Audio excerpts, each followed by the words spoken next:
So mga idol, narating na nga natin yung isa sa pinakasikat na arko dito sa Quezon. Ito yung nasa boundary po ng Quezon Province at ng Batangas. Ito yung mga idol kasi susuko tayo dyan sa makapal ng ulap.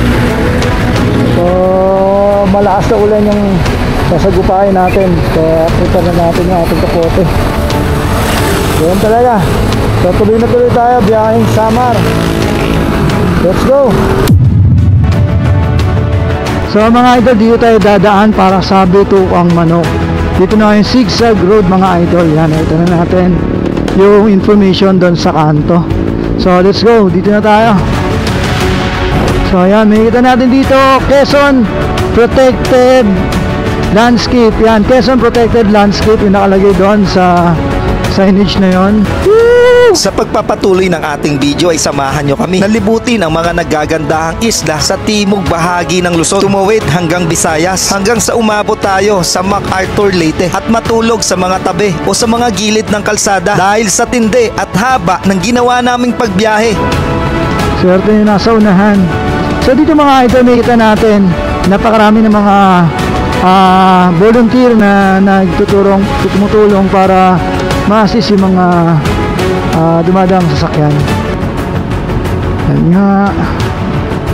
So dito kami ito humihinto yung mga ay, may mga hinahagis nakita niyo yun, di ba? Di ba may mga piniprepare talaga, may mga hinahagis talaga sila. Ayan kasi walang sahod yung mga yan mga idol, wala silang sahod. So nangyayari kusang bigay na lang. Ang Atimonan Zigzag Road na kilala rin bilang Bitukang Manok ay isang makasaysayang kalsada sa Quezon Province. Itinayo pa ito noong 1969 sa panahon ng Administrasyong Marcos. Nag-uugnay ito mula sa probinsya ng Quezon hanggang sa rehiyon ng Bicol sa pamamagitan ng bulubunduking bahagi ng Sierra Madre na sakop ng Atimonan, Quezon. Quezon National Forest Park. Ito kasi yung bundok mga idol na nilagyan ng kalsada para magkaroon ng shortcut. Hindi na dadaan sa mga bayan-bayan doon. Sobrang siko kasi yung mga daan dito mga idol, hindi biro yung pagkasiko. Ang kalsadang ito ay sikat dahil sa matalim, paikot-ikot na kurbada at matarik na paakyat, kaya tinawag itong Bitukang Manok dahil na rin sa itsura nito mula sa itaas. At dahil sa mapaghamong kalsada nito ay mas lalong naging tanyag ito o mas sikat lalo na sa mga nakamotorsiklo at mga nagbibisikleta. Kung napapansin nyo rito mga idol, dito sa zigzag road, pag mayroong pababa, tulad nitong pababa, yan yung pick up, humihinto yung kabila, yung kasalubong kasi nga masyadong narrow o masyadong siko, yung Devil's Corner kung tawagin din yung mga likuan dito sa Bitukang Manok o zigzag road dito sa Atimonan, Quezon. So mamaya papahintuin ulit sila para po sa safety ng mga dumadaan. So yun na mga idol, talagang ubulin ng malakas. Hindi tayo makapagpalipad dito. Pero may kuha naman tayo rito ng mga nakaraang araw. So yun yung gagamitin natin para may pakita yung ganda ng Atimonan, Quezon. Kami parang ito. Hindi na kaya yan. Yo! What's up mga idol? Bukas namin darating dyan sa Samar. Kasi hapon Sa Samar mga idol. See you dyan sa Samar. Sa ganito kalalayong pagbiyahe ay kailangan ang gulong na subok na, pinatibay ng panahon at hinubog ng naaayon sa ating mga motorsiklo. At ito, ang Shipatar Philippines, ang gulong na maaasahan sa kahit anong kalsadang ating madadaanan.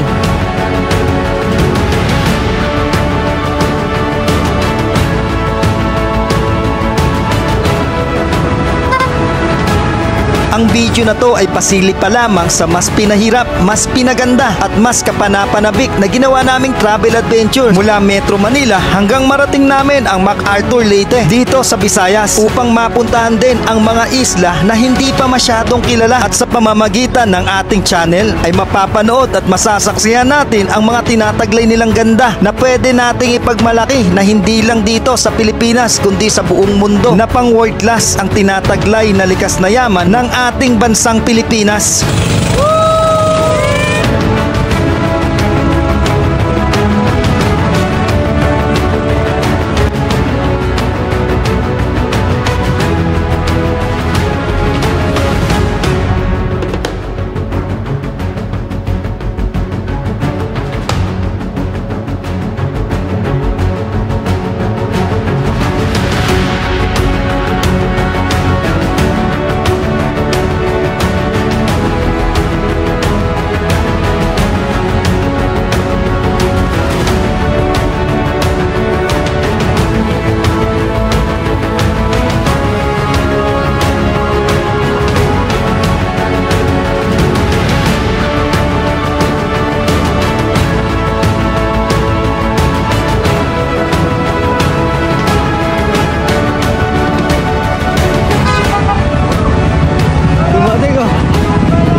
Galing ah. Video na ako rito, biglang dumating, sakto.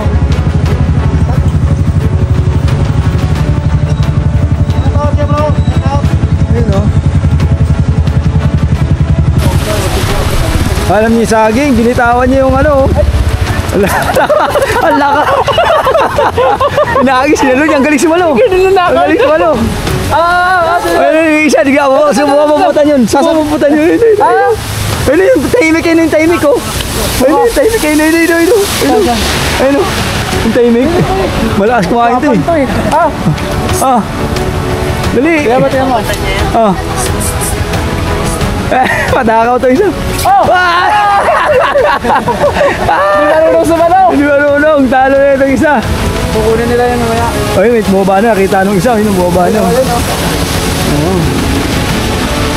Ay, kinuha na yung isa eh. Ha? Ito ba? Okay, isa pa, may isa pa. Papaunahan.